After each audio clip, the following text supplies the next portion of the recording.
Salut tout le monde, bon bah aujourd'hui on se retrouve pour une petite vidéo présentation d'un autre poste à souder que je viens d'acquérir. Donc il s'agit de l'EWM Tetrix XQ 230 Pulse ACDC.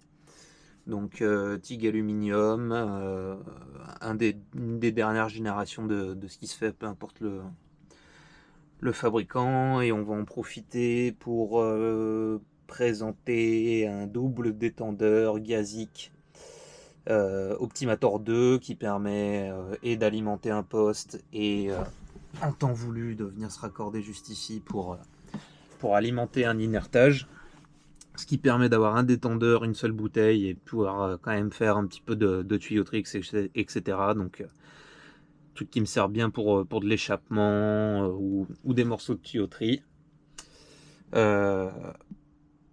Il y aura le poste, le détendeur et puis un petit peu l'équipement que j'ai mis dessus, donc à savoir une torche WP17 de chez TIG Addiction qui n'est pas refroidi actuellement, donc ouais, c'est à voir que j'ai pas pris le refroidisseur pour le moment avec le poste.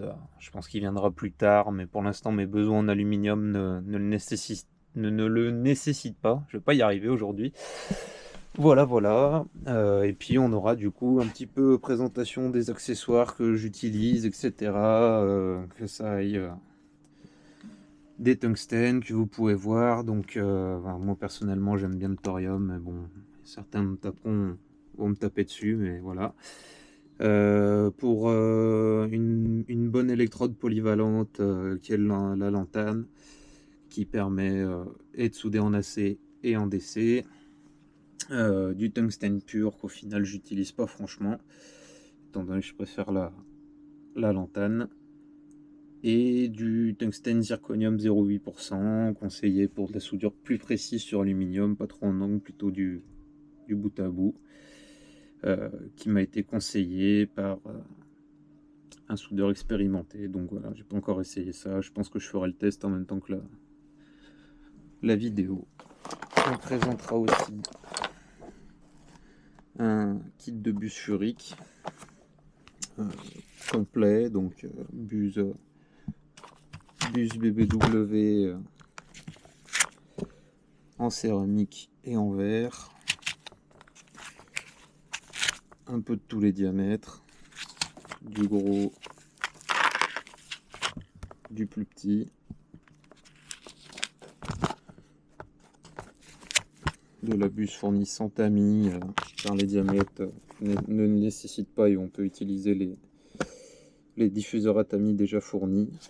À savoir que avec les grosses coupelles on utilise les deux, en fait les coupelles viennent se visser directement sur l'ensemble, livré avec des joints, des accessoires de montage de tamis, etc. Donc voilà, un peu un jeu de coupelles de chez Furic, du tungstène de différentes marques, un petit peu toutes les variantes qu'on va faire dans cette vidéo en test, et puis la petite présentation de la bête. On va d'abord l'allumer.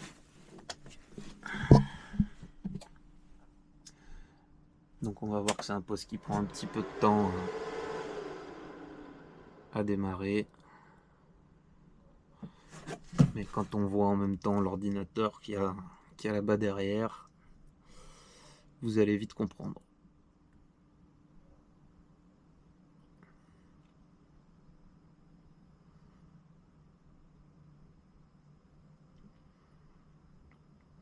Donc à savoir que je viens d'acheter le poste, qu'il a l'air un petit peu rayé, c'est normal, c'est un modèle de démonstration, donc en échange d'une petite réduction, il faut accepter d'avoir un poste un tout petit peu abîmé, savoir qu'il a tourné je crois une soixantaine d'heures au ralenti, puis 15 heures d'arc, donc voilà. Donc sur l'écran de base, vous allez arriver sur un mode comme ça, donc souvent le dernier réglage que vous avez fait simplement. Donc sur la façade, vous allez avoir un bouton pour le menu, on va dire système, donc avec tout un tas par exemple, tout à l'heure, je vous parlais du temps de fonctionnement car c'est un modèle truc. Donc il a été allumé 232 heures au repos pour une durée d'arc totale de 15,11 heures. Donc c'est plutôt sympa de pouvoir consulter des données comme ça. Tout un tas, si vous avez des erreurs, etc. Enfin, vous pouvez tout retrouver dans cet onglet.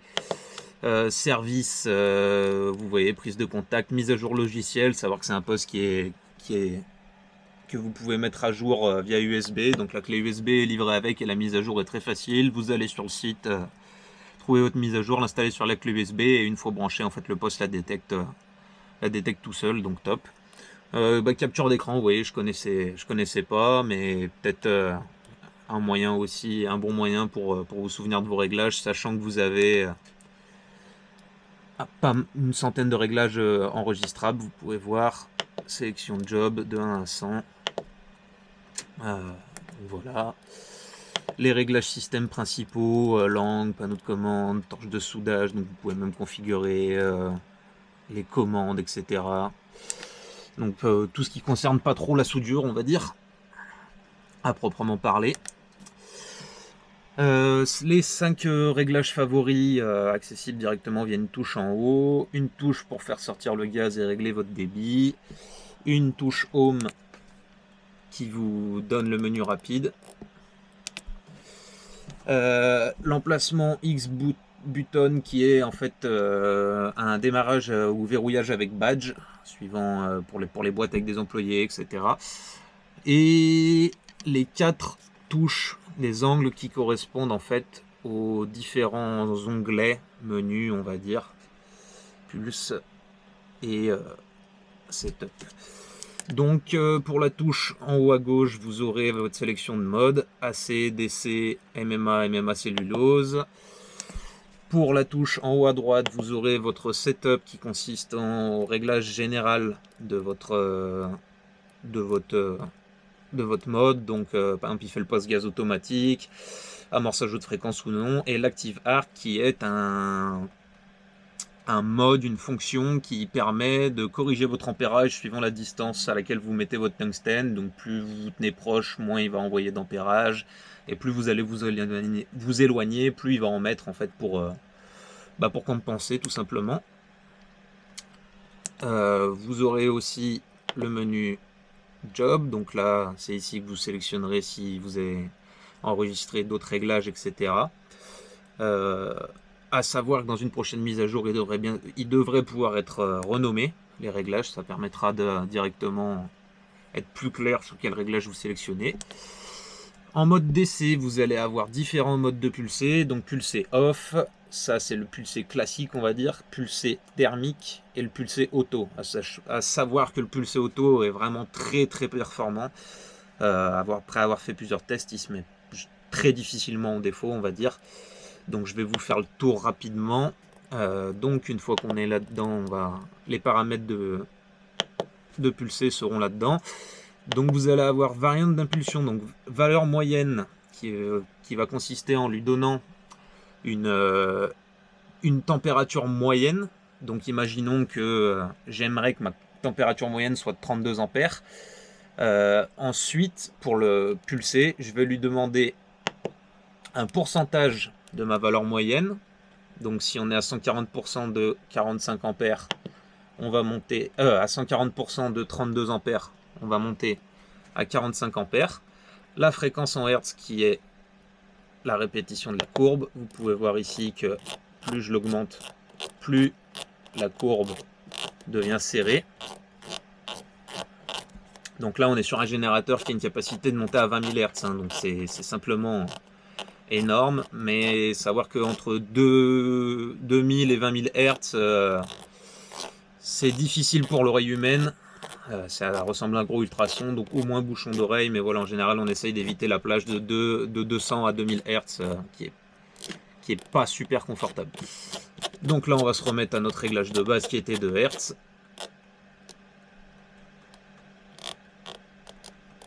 C'est un peu... Une balance qui va consister à indiquer combien de temps on veut passer, par exemple dans le temps chaud, ou dans le temps froid. À savoir que là, par exemple, il va passer beaucoup de temps dans la zone froide et un tout petit peu dans la zone chaude. Et inversement, ici, vous allez être quasiment tout le temps dans votre valeur haute et très peu en bas. Donc voilà. Dans ce mode, le 50-50 est plutôt naturel, on va dire, étant donné qu'on donne une valeur moyenne et qu'on veut pouvoir aller au-dessus ou en dessous. Ensuite, vous allez pouvoir choisir aussi, je ne suis pas passé dessus, la forme de courbe. Donc ce qui va surtout jouer, c'est la douceur de votre arc. Vous allez voir, par exemple, que si je me mets en souple, on va représenter la courbe, par exemple, en rigide. Tout le temps que vous passez moins en dehors de ces angles-là, c'est des temps chauds que vous supprimez et des temps froids que vous accourcissez. Donc ça permet vraiment de souder d'une manière plus douce, on va dire. Donc le rigide et le classique, quoi, l'onde AC. Et vous pouvez vraiment avoir quelque chose de plus doux, plus souple. Donc quelqu'un qui aime bien être précis ou souder un peu plus lent choisira plutôt le souple. Et quelqu'un qui est rapide et qui aime bien envoyer choisira plutôt le rigide, selon moi. Le moyen étant un bon équilibre des deux. Vous allez avoir ensuite un mode thermique qui consiste à là justement ne pas dépasser un ampérage donné et à descendre en dessous. Donc le mode thermique, on ne lui indique pas une valeur moyenne et on va monter au-dessus. La valeur qu'on lui indique de base sera notre valeur maximum.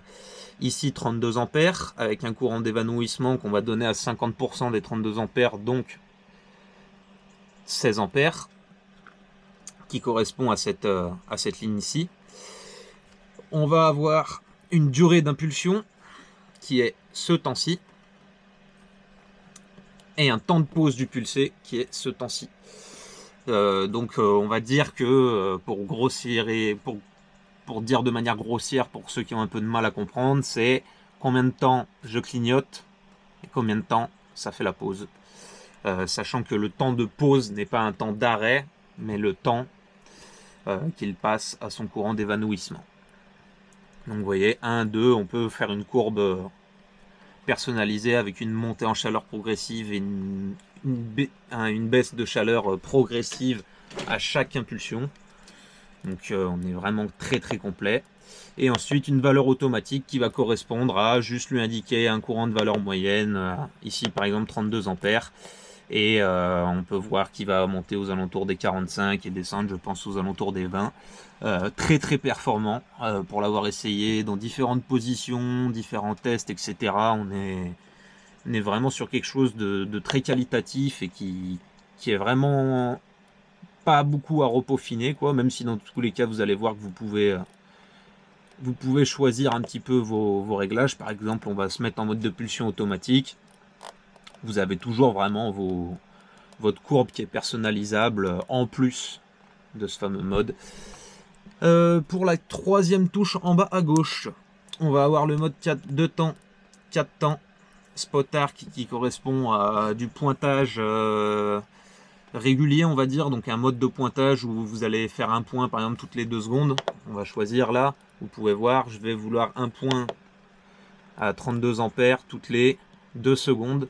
Donc une fois que c'est parti, vous avez juste à attendre et puis vous pouvez souder en point par point.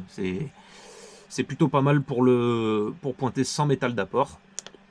Et vous allez avoir un mode dont je suis amoureux, le Spotmatic, qui là vous permet de faire vraiment du point flash. Donc par exemple de la 2 mm, moi j'aime bien me mettre au moins à 150 voire 170 ampères pendant 100 à 200 millisecondes. Et vous allez vraiment faire un point mais flash, quoi. Donc je vous montrerai avec par exemple 20 millisecondes sur de la 1 mm d'épaisseur, on peut vraiment faire du pointage de précision et très qualitatif. Donc toujours avec un temps de pré-gaz et de post-gaz, donc auto ou vous le choisissez vous-même. Le poste vous demande d'indiquer une taille de tungstène pour lui-même affiner les réglages, donc vraiment quelque chose de super. Ensuite, en plus de notre mode pulsé, dans le mode DC, on va pouvoir, moi je vais directement aller dans mon réglage 1 parce que c'est un réglage aluminium, avoir un réglage de la balance AC. Donc pareil, là on peut choisir une forme de courbe, sinusoïdale, trapézoïdale, rectangulaire, et avancer. Avancer qui va vous laisser choisir par exemple un début de courbe sinusoïdale et une fin trapézoïdale. Donc là on est vraiment sur de la soudure ultra technique, ultra poussée pour des gars qui veulent affiner de plus en plus leur réglage. Donc on va dire qu'on se trouve un réglage de base et puis après avec ça on va pouvoir vraiment choisir de quelle manière on va entre guillemets être agressif ou non dans notre manière de souder, etc. Une fréquence, donc ici en aluminium on ne peut pas dépasser les 300. Une balance avec une prévisualisation de notre cordon et de notre tungstène. Donc pour donner un exemple, si je me mets à moins 40% de balance, mon tungstène va vraiment souffrir et je vais avoir une très grosse zone blanche. Et inversement, ici une très petite zone blanche, donc un gros décapage, mais une très petite pénétration avec un tungstène qui ne souffre pas, mais qui du coup ne pénètre pas. Donc ici, vous pouvez utiliser le réglage de base et puis un peu adapter suivant si vous trouvez que ça décape assez ou pas. La balance d'amplitude qui va être le temps passé en décapage ou en pénétration.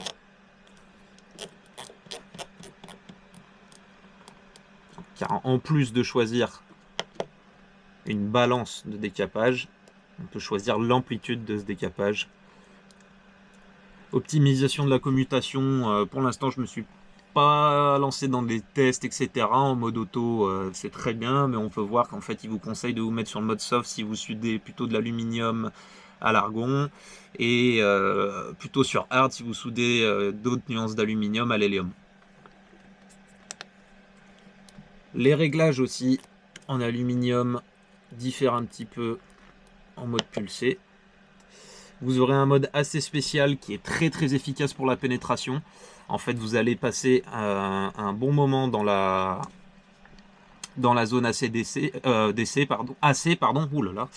Et en fait, rester un bon moment en DC. Vous pouvez voir le plus et le moins. Donc en fait, le poste va alterner entre le AC et le DC, décaper en AC et pénétrer en DC.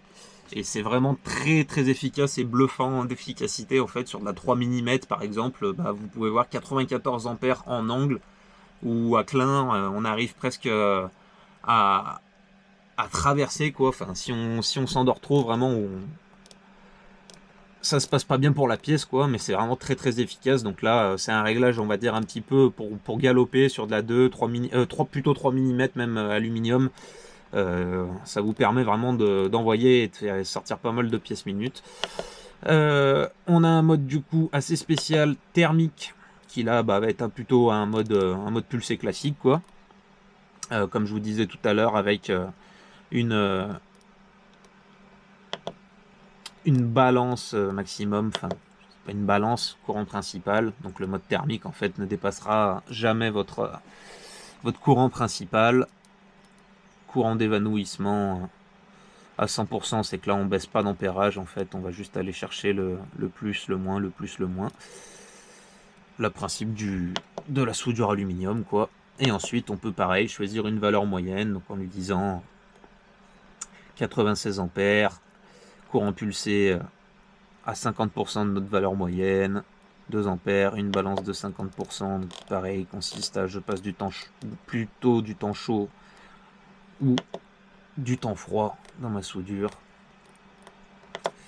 Et voilà, un mode bien sympa. Donc on a fait à peu près le grand tour de ces fameux réglages, sachant que en mode AC on vous affiche aussi la formation de la calotte. Donc ça j'ai encore pas tout compris, mais vous pouvez voir qu'il y a un assistant entre guillemets pour vous faire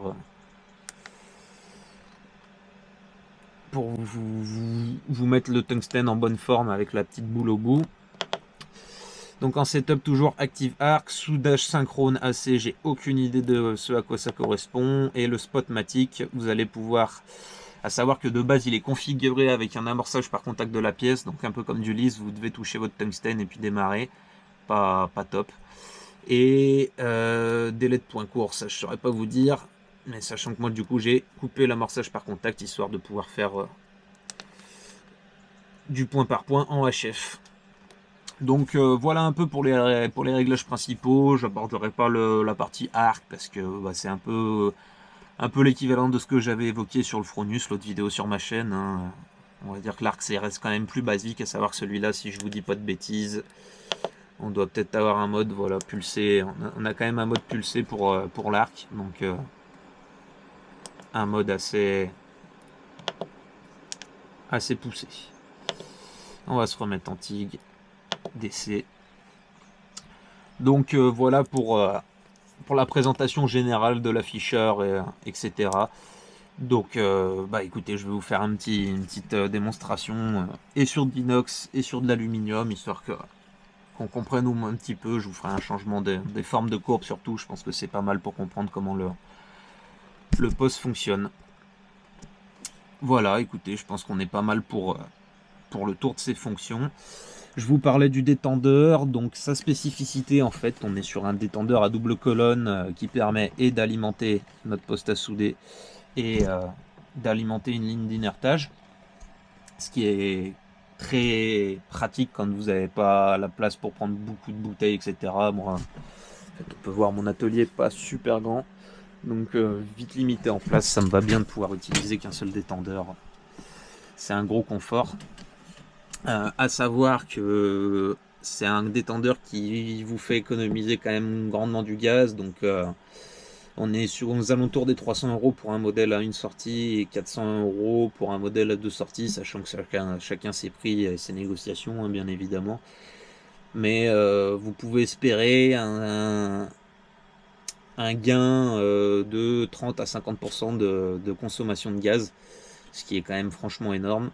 Et ça me permet, par exemple, en conditions intérieures dans mon atelier, de souder avec une buse Furic BBW, donc les plus grosses, à 7-8 litres minute. Et sur des bus FUPA, donc déjà bien balèze comme c'est monté là, vous pouvez voir une FUPA. On est quand même sur un diamètre qui est sympathique. Et j'arrive à la faire tourner à 4 litres minute de gaz tout en ayant un tungstène bien protégé et une soudure qui ne s'oxyde pas. Donc très plaisant.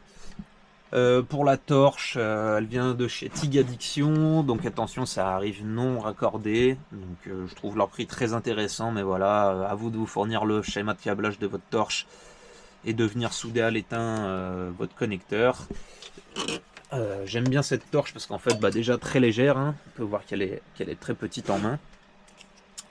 Un interrupteur changeable, car souvent il souffre, donc là ça permet de venir racheter un connecteur ou un interrupteur et puis de simplement venir le reposer sur la torche, et une tête flexible dans tous les sens, donc très pratique aussi pour souder. Voilà, allez, on passe à la démonstration.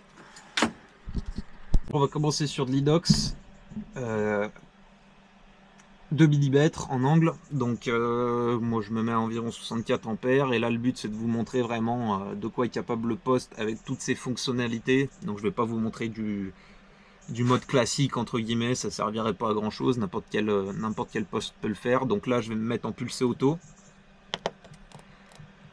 donc 64 ampères, on va monter aux alentours des 84 et puis descendre je pense aux alentours des 40. En forme de courbe, je vais vous montrer du coup une première moitié de cordon en rigide, donc la forme classique de pulsé, et je vous montrerai la deuxième moitié en souple. À savoir que aussi j'ai activé la fonction Active Arc qui, je vous disais, permet d'adapter lui-même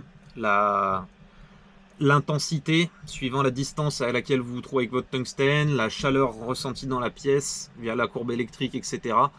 Donc quelque chose de très complet, et vous allez vraiment entendre, on entend en fait au bruit au fur et à mesure du cordon de soudure qu'on est sur quelque chose de très différent. Donc voilà, j'espère que le micro de la caméra de la GoPro pourra capter. C'est ma première vidéo avec, d'ailleurs. La vidéo du Fronus avait été tournée avec un iPhone. Donc j'espère que le micro de la caméra pourra capter vraiment le bruit de la courbe qui est très, très différent suivant si on est en rigide ou en souple. Allez, je vous retrouve pour le cordon en angle. Petite soudure en angle de inox 2 mm. Donc tungstène de 1,6, comme vous avez pu voir tout à l'heure, réglage à 64 ampères. Baguette d'apport 1,6. La nuance, on est sur du 308L si je dis pas de conneries. 308 ou 309, je sais plus trop. Donc bon, bah, savoir que la position que j'ai, pas idéale pour souder là avec la caméra, etc. Donc, bon, on verra bien ce que ça donne, mais ça donne une démonstration de la torche. Et puis là, on peut voir l'utilité d'une torche flexible. Hein. C'est que ça permet vraiment de se mettre dans une position où on est à l'aise. Donc là, on est en courbe rigide. Je vais vous faire à peu près jusqu'à la moitié de la plaque. Et puis après, on se mettra en courbe souple. Toujours avec l'Active Arc, histoire que vous puissiez entendre un petit peu le générateur fonctionner, quoi. C'est parti.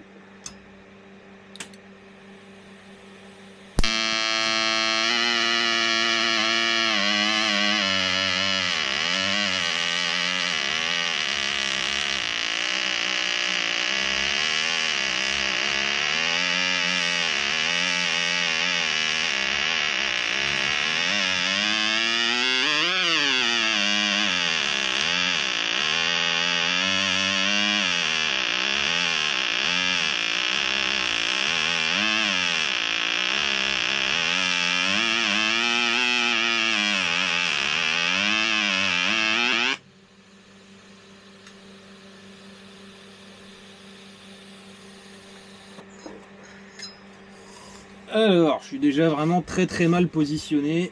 On va essayer de corriger ça. Parce que là, ça donne pas du bon boulot. On va essayer comme ça. On est reparti.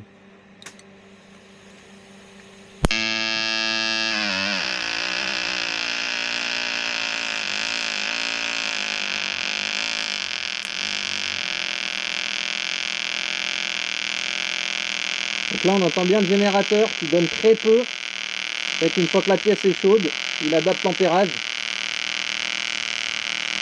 Voilà, c'est déjà mieux pour la soudure. Plus pratique. Pas idéal, mais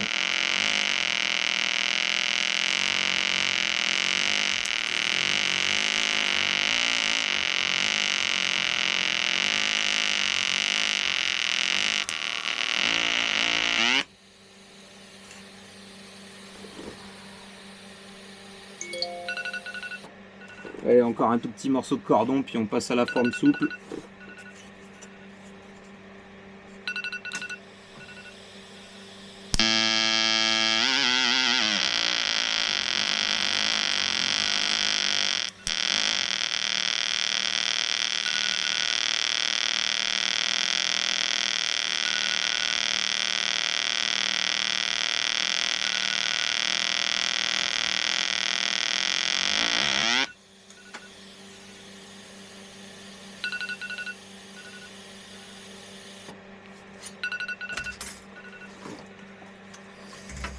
Le résultat.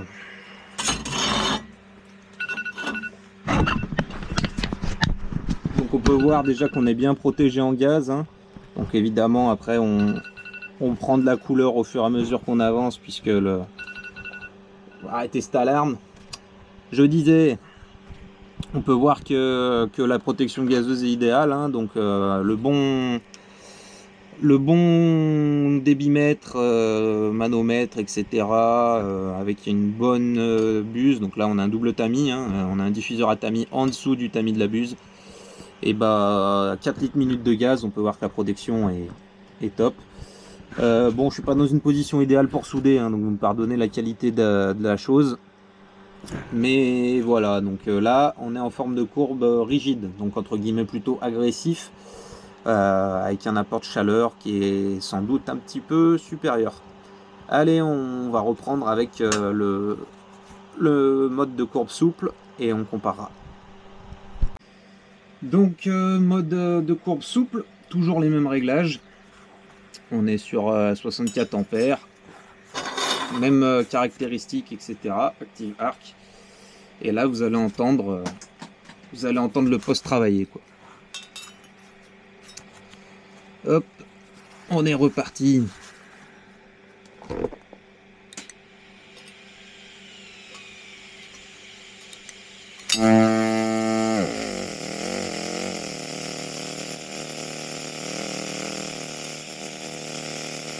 Vous voyez, on entend quasiment plus de bruit.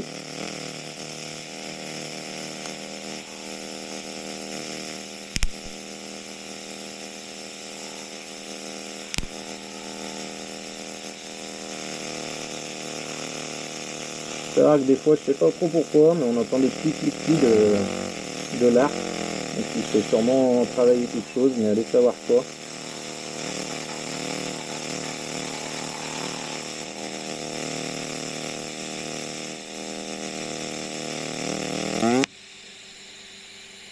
Le premier morceau de cordon pas top, j'ai vraiment du mal avec la position là.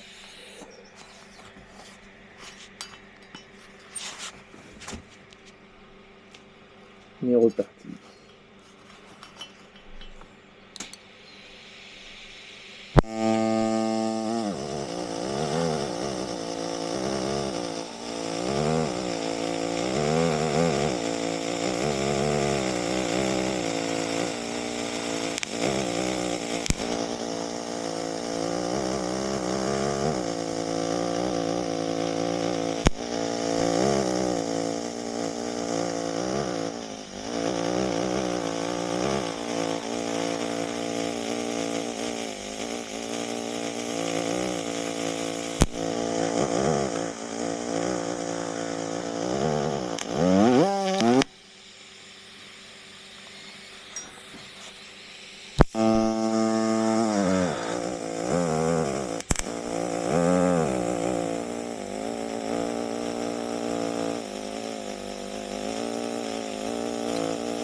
Voilà. Donc pour le résultat, je vais vous filmer ça d'un peu plus près.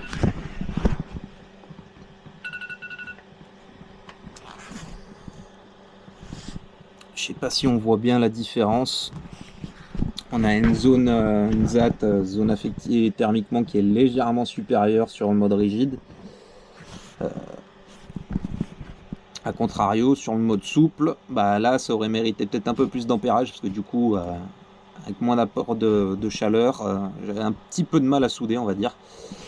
Donc voilà, hein. Eric, si tu me vois, je suis désolé pour cette qualité de cordon, mais là avec la caméra devant et tout, j'ai un peu du mal. C'est le point qu'il faut que je travaille, le positionnement, j'ai du mal. Voilà, on va se faire un morceau d'aluminium. C'est parti. Donc avant de passer sur l'aluminium, on va changer d'accessoire. Les bus Atami et en verre n'étant pas compatibles pour l'aluminium, ça chauffe trop. Donc sur le bus en céramique, on risque surtout de cramer le tamis, et sur les bus en verre, le verre risquerait de ne pas supporter la chaleur, etc. Le tamis risquerait de fondre. Donc on va passer sur des bus classiques en alumine. Ici je vais utiliser une buse, je pense, de 5, étant donné que je passe sur de l'angle. On va essayer d'augmenter un petit peu la protection gazeuse. Et on passe sur du coup des diffuseurs classiques. Voilà. Et en électrode, je vais utiliser de la lantane 2%, qui convient très bien aussi pour la C. Allez, on se retrouve à la soudure.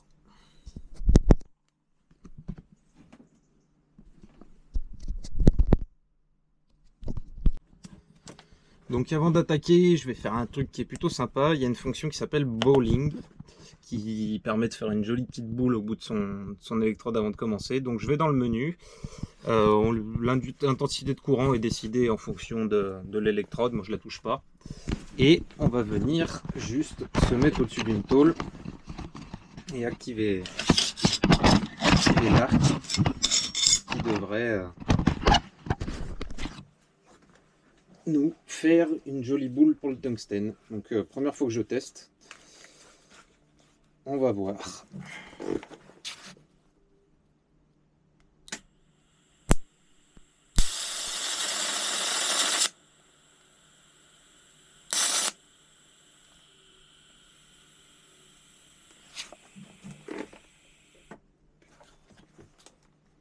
Ouais, donc c'est vraiment top. Je sais pas si on arrivera à voir à la caméra. Mais on a vraiment une jolie petite boule au bout du tungstène. On est prêt à souder.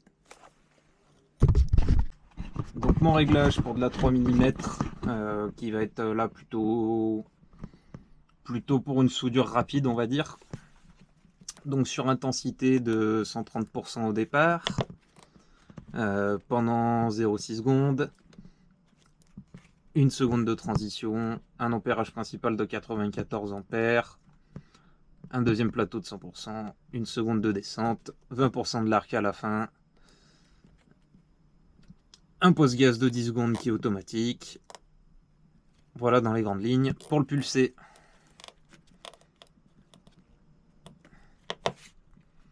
on est en mode assez spécial, courant 94 ampères, courant d'évanouissement pareil, durée de l'impulsion 0,20 secondes, durée de pause du pulsé 0,30 secondes. Pour le réglage AC, on est à 150 Hz en forme de courbe rectangulaire, une balance de 65%, enfin moins 65 plus 35, une balance d'amplitude à 110. Et voilà, on se retrouve pour la soudure. Faire deux types d'assemblage, une soudure à clin et une soudure en angle. Bon, après vous allez voir, hein, je suis pas... C'est justement tout nouveau pour moi, l'alu. Donc bon, c'est à la fois pour montrer les capacités du poste sur les réglages, surtout une présentation de la machine, quoi, pas du soudeur. Et puis de montrer à quel point quand même il est facile de prise en main et à quel point il peut quand même aider le soudeur à performer, on va dire. Donc tungstène, comme je l'ai dit, 2,4, lantane 2% et un métal d'apport en 2 mm aluminium. Tout ça en série 5000. C'est parti.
Voilà le résultat d'une soudure à clin.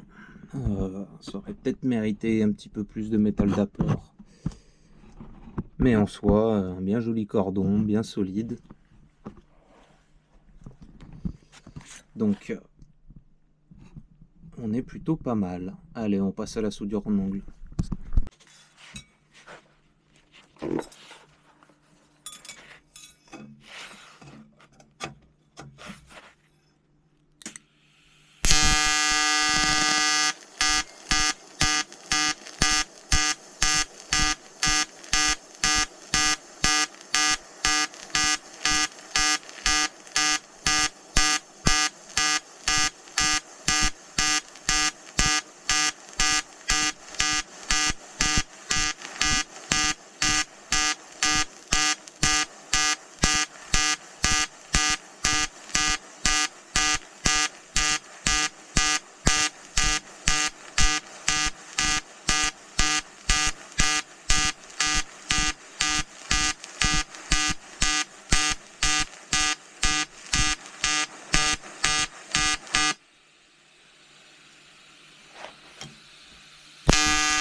Et donc voilà le résultat, petite soudure aluminium. On peut avoir une zone blanche pas trop importante sur le bord, ça pourrait peut-être être un petit peu optimisé. Puis voilà, on va dire que au début du cordon, là, juste le premier quart, en fait, j'ai été un petit peu froid, j'ai pas assez attendu le temps que le bain de fusion se crée. Par contre, après, ça va mieux. Là, on est à la reprise à peu près au milieu. Et puis on peut voir qu'après le reste du cordon se passe quand même pas trop mal.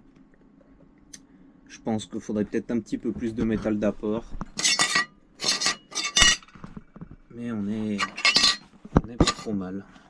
On va essayer un deuxième avec un peu plus de métal d'apport. Je ne vais pas vous mettre la longueur de la soudure, je vous reprends après. Bon, j'ai flingué le tungstène pour plus de métal d'apport. J'ai la flemme de m'y remettre. Donc voilà, on a une petite idée quand même. Est-ce que j'ai de la lumière? Quand même une petite idée d'à quoi ça ressemble. Hein. Le cordon en ongle est pas trop mal, je trouve. Ici sur de l'inox. Bah, c'est pas soudé de l'autre côté. Puis ici la soudure à clin. Donc voilà, c'était tout pour cette petite présentation de poste. Je crois que pour la fin, j'ai juste oublié le facteur de marche. Donc vous pouvez voir ici que vous avez 230 ampères à 40%, c'est-à-dire 4 minutes sur 10, vous pouvez souder à 230 ampères, les 6 autres minutes il refroidira. 60% à 200 ampères et 100% à 170 ampères. Donc plutôt solide. On est vraiment pas mal. Voilà, j'espère que vous aurez compris un petit peu mon charabia. Autre chose, niveau interface aussi à l'arrière, on a la possibilité de connecter un module Bluetooth, une pédale et tout un tas d'accessoires. Donc un poste au top.